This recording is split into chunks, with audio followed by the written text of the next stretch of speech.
The history of Burkina Faso includes the history of various kingdoms within the country, such as the Mossi kingdoms, as well as the later French colonization of the territory and its independence as the Republic of Upper Volta in 1960. Iron production occurred in regions near Durula at least as far back as the 8th century BC and was widely practiced across the region by the 5th century BC. Furnaces, mines, and surrounding dwellings dating from this time period are found across the country. Recent archaeological discoveries at Bura in southwest Niger and in adjacent southwest Burkina Faso have documented the existence of the Iron Age Bura culture from the 3rd century to the 13th century. The Bura Asinda system of settlements apparently covered the lower Niger River Valley, including the Bura region of Burkina Faso. Further research is needed to understand the role this early civilization played in the ancient and medieval history of West Africa. Ropani is a pre-European stone ruin which was linked to the gold trade between the 14th and 17th centuries. It is a World Heritage Site from medieval times until the end of the 19th century. The region of Burkina Faso was ruled by the empire-building Mossi people, who are believed to have come up to their present location from northern Ghana, where the ethnically related Dagomba people still live. For several centuries, Mossi peasants were both farmers and soldiers.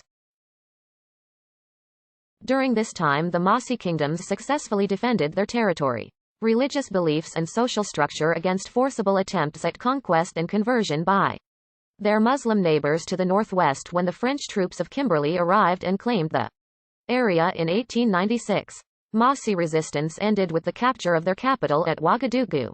In 1919, certain provinces from Ivory Coast were united into French Upper Volta in the French West Africa Federation. In 1932, the new colony was split up for economic reasons. It was reconstituted in 1937 as an administrative division called the Upper Coast after World War II. The Mossi actively pressured the French for separate territorial status, and on September 4, 1947, Upper Volta became a French West African territory again in its own right.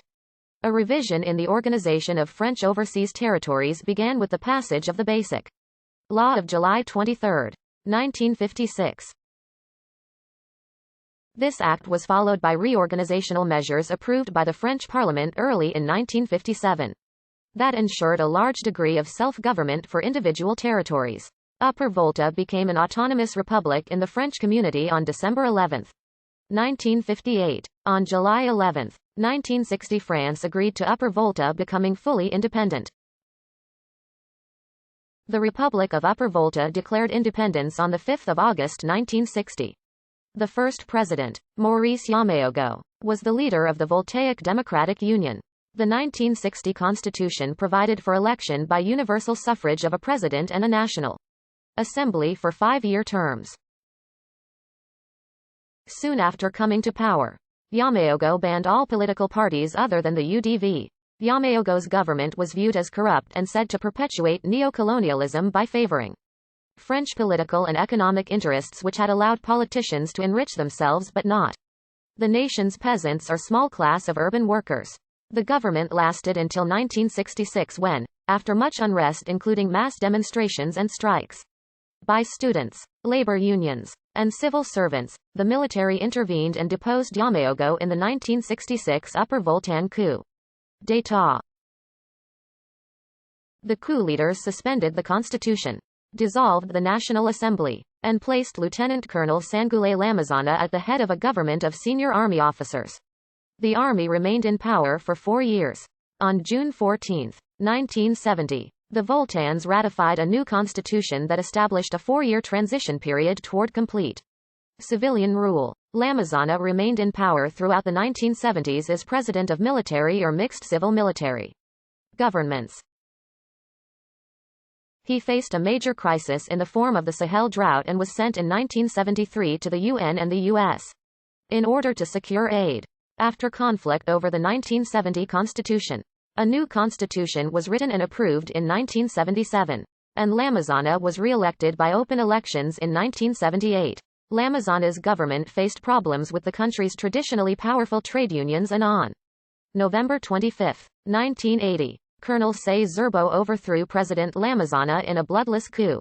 Colonel Zerbo established the Military Committee of Recovery for National Progress as the supreme governmental authority, thus eradicating the 1977 constitution. Colonel Zerbo also encountered resistance from trade unions and was overthrown 2 years later on November 7, 1982, by Major Drive Jean-Baptiste Ouedraogo and the Council of Popular Salvation.